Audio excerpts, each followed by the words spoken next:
Halo teman-teman semuanya, Assalamualaikum warahmatullahi wabarakatuh. Jadi, kami itu mahasiswa Prodi PAI semester 5 dari Universitas Islam Negeri Raden Mas Said Surakarta, di mana kelompok kami itu mendapatkan tugas untuk melakukan mini riset teman-teman. Jadi, kami itu akan mengamati terkait dengan tempat bersejarah. Nah, teman-teman ada yang tahu nggak? Kita akan mengamati apa saja? Nah, jadi kita di sana nanti akan mengamati terkait dengan sejarah berdirinya, kemudian arsitektur bangunannya, kemudian corak peninggalannya, dan masih banyak lagi. Nah, jadi kebetulan kami itu memilih untuk mengunjungi Keraton Surakarta. Yuk, langsung saja kita jalan-jalan bareng dan sambil mengenal peninggalan kebudayaan Islam di Keraton Surakarta. Simak videonya sampai habis ya teman-teman. Check it out!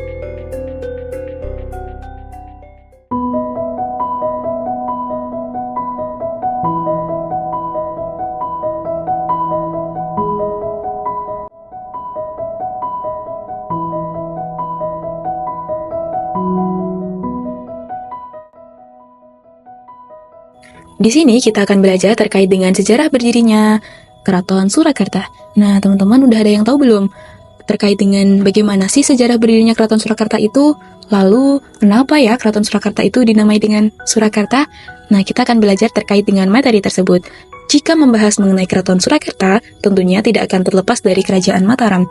Kerajaan tersebut didirikan oleh Panembahan Senopati Engaloko pada tahun 1575. Jadi, pada pertengahan abad ke-16, kerajaan Majapahit itu mengalami keruntuhan. Runtuhnya Majapahit ditandai dengan terjadinya disintegrasi wilayah dan diikuti dengan munculnya suatu kerajaan baru, yaitu Kerajaan Islam Demak.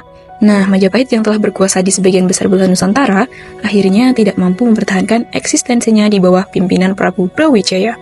Kemudian, Demak akhirnya menjadi penguasa di Jawa selepas Kerajaan Majapahit. Namun, selepas pemerintahan Raden Patah, Kerajaan Demak pun tidak bisa menghindari berbagai konflik internal yang menjadikannya itu tidak stabil.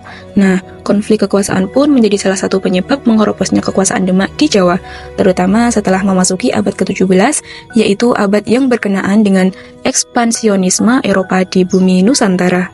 Nah, kemudian mulai dari berpindahnya pusat kekuasaan, terus juga intervensi kaum kolonial, perang sesama kerajaan di Jawa, sampai munculnya konflik internal antar sesama bangsawan. Lalu, Mataram pada masa kepemimpinan Susuhunan Pakubuwono II, Mataram pun memindahkan untuk kesekian kalinya pusat kekuasaan dari Kartasura ke Surakarta, khususnya di daerah Solo, yang disebabkan karena kehancuran Keraton Kartasura akibat terjadinya pemberontakan yang dipimpin oleh Sunan Kuning dan etnis Cina yang dibantu juga dengan kaum pribumi yang menentang kolonialisme Belanda. Nah, kekuasaan Mataram itu juga tidak lepas dari berbagai intervensi kaum kolonial loh teman-teman. Kelibatan VOC dalam urusan internal kerajaan Mataram dimulai sejak masa pemerintahan Amangkurat II, yaitu Ahmad Ramdan, yang sedang menghadapi peperangan dengan sesama kerajaan tradisional Jawa, yaitu Trunajaya dari Madura. Sejarah berdirinya Keraton Surakarta itu tidak terlepas dari adanya keturunan dari Kerajaan Majapahit, kemudian Kerajaan Demak, Kerajaan Pajang, dan juga Kerajaan Mataram. Nah, kerajaan ini berada di Solo pada tanggal 17 Februari 1745 dengan nama Keraton Surakarta. Terdapat dua nama, yaitu Solo dan Surakarta. Jika Solo itu diambil atau diadopsi dari nama tokoh yang memiliki tempat tersebut, yaitu Ki Gede Solo, sedangkan Surakarta diambil karena tanahnya itu didirikan untuk mendirikan suatu kerajaan yang disebut dengan Surakarta. Suro yang artinya berani dan Karto yang artinya tentram. Perpecahan kerajaan terjadi menjadi 4 kekuasaan, yaitu Kesultanan Yogyakarta, Pura Pakualaman yang dipimpin oleh Hamengkubuwono, Kasunanan Surakarta, dan Pura Mangkunegaran yang dipimpin oleh Pakubuwono sampai pada raja yang saat ini, yaitu Raja ke-13.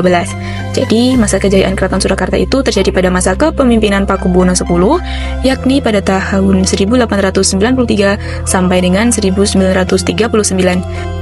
Namun setelah Keraton Kasunanan Surakarta itu resmi berdiri, permasalahan tentang pemberontakan tidak langsung berhenti teman-teman. Dengan adanya terjadi geger pecinan, pemberontakan terus saja terjadi. Salah satunya adalah pemberontakan yang dilakukan oleh Pangeran Mangkubumi dan juga Raden Mas Said atau yang dikenal dengan Pangeran Sambernyowo.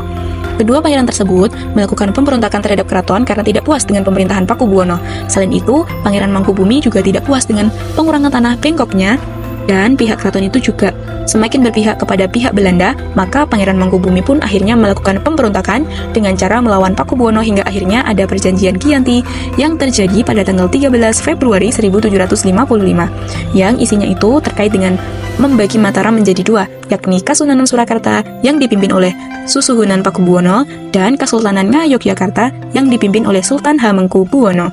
Nah, setelah Mataram itu terpecah menjadi dua bagian, yaitu Kasunanan Surakarta dan juga Kesultanan Ngayogyakarta, dinasti Mataram tersebut terpecah lagi teman-teman. Nah, dengan adanya pemberontakan yang dipimpin oleh Raden Mas Said atau dikenal dengan Pangeran Sambernyawa itu, akhirnya tanah dibagi lagi menjadi dua bagian, yaitu Kasunanan Surakarta dan juga Kadipaten Mangkunegara.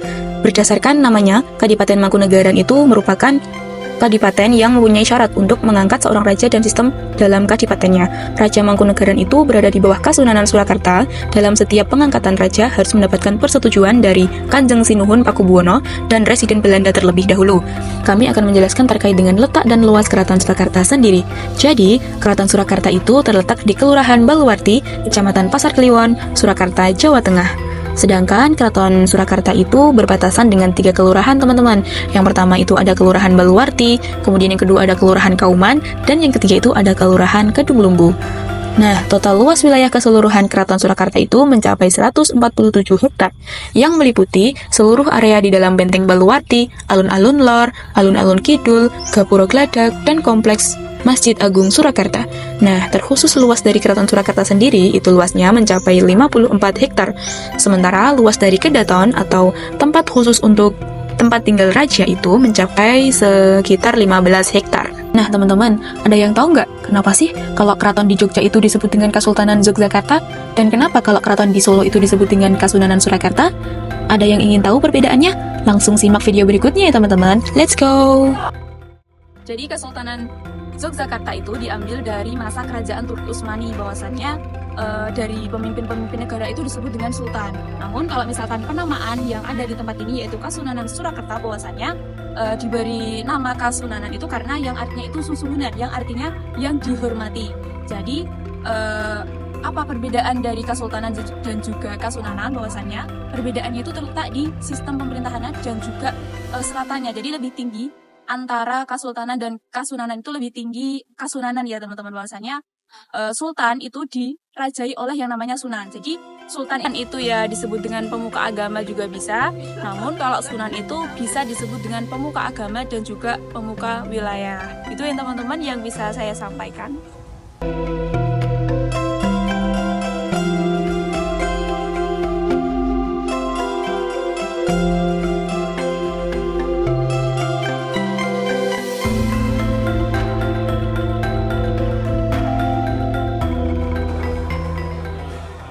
Makna dengan pengaruh Islam dan budaya Jawa pada Keraton Surakarta. Makna arsitektur Keraton Surakarta mengandung perpaduan pengaruh Islam dan budaya Jawa yang sangat tercermin pada tata letak dan bentuk bangunan, serta keberadaan Keraton Surakarta secara keseluruhan. Berikut ini adalah keterangan dari simbol arsitektur Keraton Surakarta. Yang pertama yaitu letak urutan area keraton, dari utara yaitu Gapura Gladak, ke selatan yaitu Gapura Gading, yang menandakan arah hubungan manusia dengan Tuhan yang dikenal dengan Hablu Minallah, yaitu ketika manusia berjalan dari arah pintu masuk hingga ke tengah yaitu pusat keraton, berarti perjalanan manusia menuju Tuhan, yang menunjukkan perjalanan manusia dari lahir sampai dengan akhir hayat. Keraton dengan orientasi terpusat pada puncak bagian di tengah area menunjukkan bahwa hidup kita tiada lain bertujuan hanya kepada Tuhan Yang Maha Esa. Yang kedua, nilai filosofi dari Siti Hinggil. Siti artinya lemah, Hinggil artinya tinggi. Nilai filosofi dari bentuk Siti Hinggil sebagai bagian keraton menunjukkan untuk mencapai derajat tertentu, kita harus melintasi beberapa tahapan yang dipresentasikan dalam bentuk tangga. Derajat yang dimaksud yaitu derajat yang pertama ketika kamu sudah bisa mengendalikan hawa nafsu, kemudian derajat yang selanjutnya kamu sudah mencapai taraf bersyukur, kemudian derajat yang lebih tinggi kamu sudah mengerti aturan-aturan hukum, kemudian derajat yang paling tinggi kamu sudah mengetahui tentang konsep ketuhanan. Yang ketiga, makna filosofis dari Gapura Geladak sebagai awal masuk area keraton. Gapura Geladak diumpamakan sebagai tempat penyembelihan hewan buruan, yang berarti manusia jika memulai perjalanannya, maka seharusnya memangkas dulu sifat hewaninya. Yang keempat, beberapa elemen dalam keraton dibuat berpasangan, seperti halnya alun-alun, kori kamandungan, kori wijil, hingga gapura. Makna dari elemen yang berpasangan ini adalah segala sesuatu di dunia ini diciptakan dengan berpasang-pasangan. Artinya hidup manusia tidak lepas dari dua hal yang kontradiktif atau berlawanan. Dari sisi falsafah Jawa, hal ini juga dimaknai bahwa hidup harus sabar, sareh, lan narimo.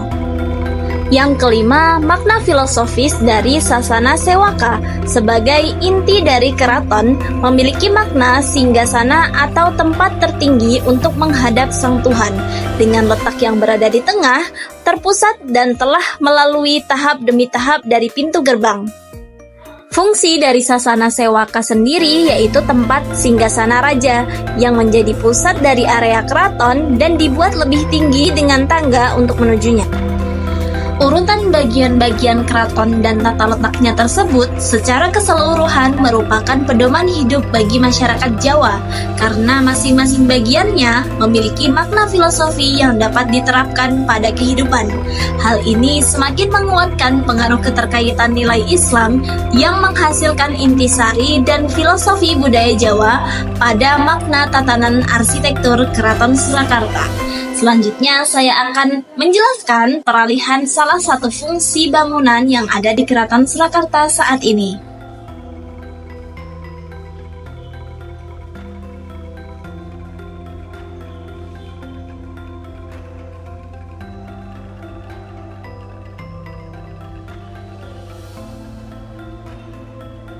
Jadi kawasan yang kita masukin ini tuh cuman kawasan turis aja teman-teman. Jadi nggak, di belakang sana sebenarnya kawasan keraton itu luas banget, tapi yang boleh dimasukin turis itu kawasan sini aja. Dan di sini itu dulunya adalah kantor menteri-menteri kayak gitu, tempat kerjanya, tapi sekarang dialokasikan jadi museum gitu karena sudah tidak berfungsi lagi pemerintahan keraton, jadi dialokasikan jadi museum. Nih tempat-tempatnya. Jadi sepanjang lorong ini dulunya adalah kantor menteri-menteri dari Kasunanan gitu. Oke teman-teman, ternyata sebelum adanya wayang kulit dulu tuh pementasan wayang tuh kayak gini, digambar. Jadi ceritanya tuh cuman gambar, terus di kain gulung gitu, terus diputar-putar sama dalangnya, terus dalangnya tuh sambil nyeritain. Nah ini tuh sebelum adanya Islam, tokoh-tokoh wayang itu digambarin dari hewan-hewan kayak gitu. Nah tapi setelah adanya Islam itu wayang itu banyak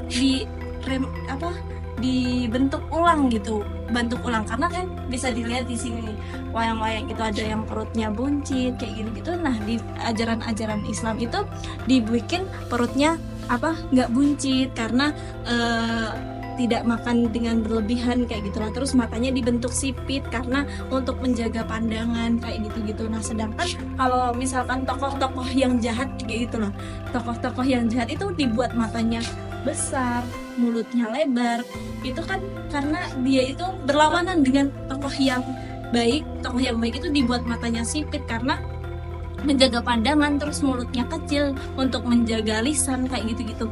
Jadi kalau yang tokoh-tokoh jahat itu tadi itu kebalikannya dari yang baik begitu. Nah dulu juga wayang-wayang itu juga diambil dari hewan-hewan, tapi karena ada akulturasi Islamnya itu dihapuskan gitulah. Jadi yang negatif-negatif dari pewayangan zaman dulu itu diganti jadi sesuai dengan ajaran Islam begitu. Nah, dan perubahan-perubahan yang tadi saya maksudkan, yang banyak akulturasi dengan Islam itu ketika sudah masuk dakwahnya Sunan Kalijaga. Jadi yang banyak yang merubah bentuk-bentuk wayang jadi sesuai dengan ajaran agama Islam itu adalah Sunan Kalijaga. Nah, kan yang wayang-wayang perempuan itu juga pakaiannya lebih tertutup kayak gitu karena disesuaikan juga dengan ajaran agama Islam seperti yang tadi dijelaskan oleh terkuatnya kita.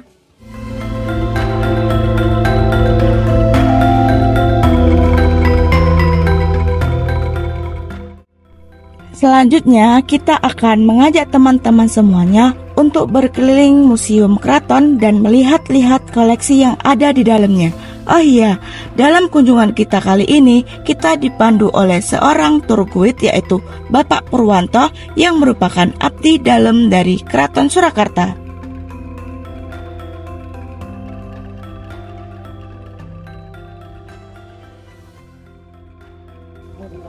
Surakarta yang awal yang kedua ya, terkenal lagi dengan Mangkunegaran dan Paku Alaman juga Mataram terutama di depan 2 kilo dari sini itu merupakan komplek.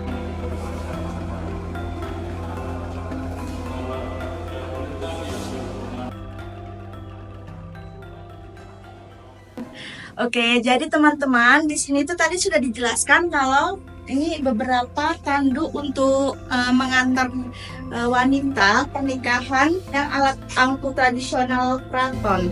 Nah, di sini tuh untuk apa ya, mengantar seorang wanita ke pernikahan. Nah, alat angkut ini ada beberapa jenis. Yang pertama itu tandu. Ini sering juga disebut joli jempono. Kenapa joli? Karena di situ ada wanita dan pria, 2 sejoli. Terus ada keremun, alat untuk mengangkut peralatan dari keraton seperti pakaian. Nah, itu yang di pojok sana itu. Yang selanjutnya ada golem, alat untuk mengangkut benda-benda sakral dan sesaji. Selanjutnya ada gawangan, alat untuk menggantungkan sesaji. Tuh, ini contoh untuk mengangkut beberapa pakaian dan perhiasan.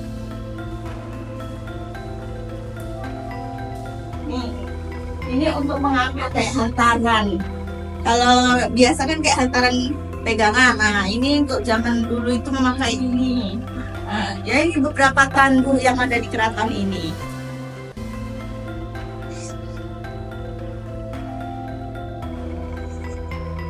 Ini kita berada di kereta kencana, teman-teman. Kereta kencana ini merupakan hadiah dari Jenderal VOC untuk Keraton Surakarta.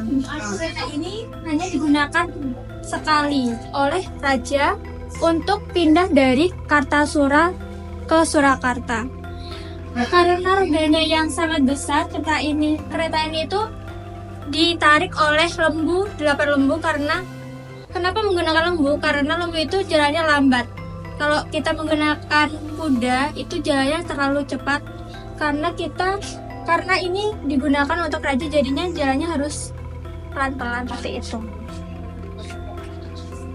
Tadi sudah dijelaskan bahwa ini adalah peralatan dapur seperti dandang, ceting, dan ini kitchen set, ya.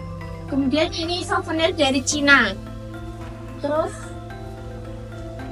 sudah dijelaskan bahwa ini penanak nasi karena orang keraton itu banyak ya, jadinya segini besarnya dandang buat menanak nasi untuk banyak orang, dan isinya tuh katanya 50 liter gitu.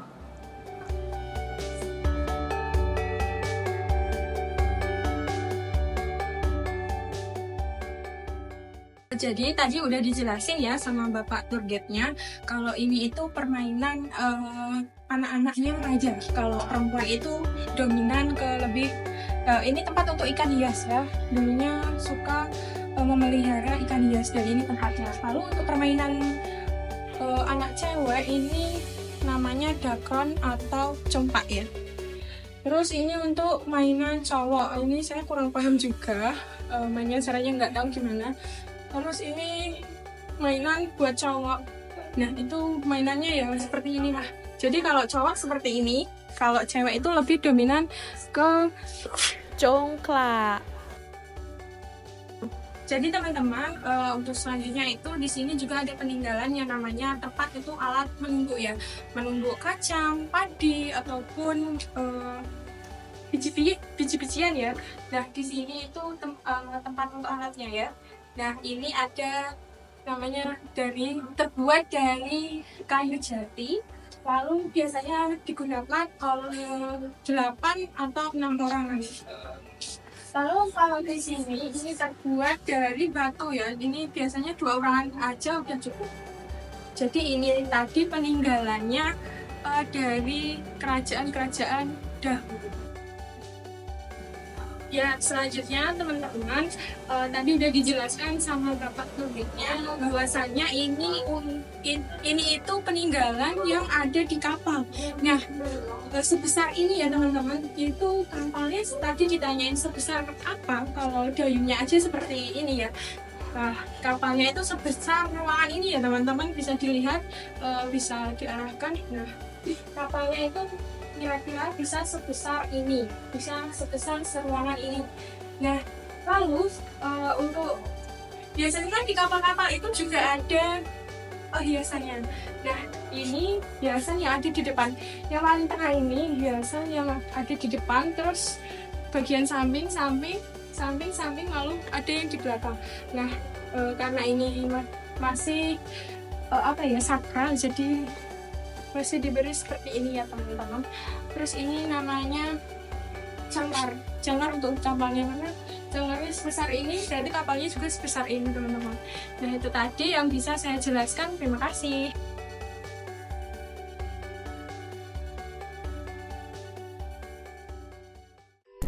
Nah, sekian perjalanan kita dalam menelusuri kebudayaan Islam di Keraton Surakarta. Sebenarnya masih banyak lagi yang dapat kita pelajari dari keraton ini, terutama jika kalian mengunjungi sendiri Keraton Surakarta. Terima kasih sudah menyaksikan video kami. Thank you for watching guys. See you.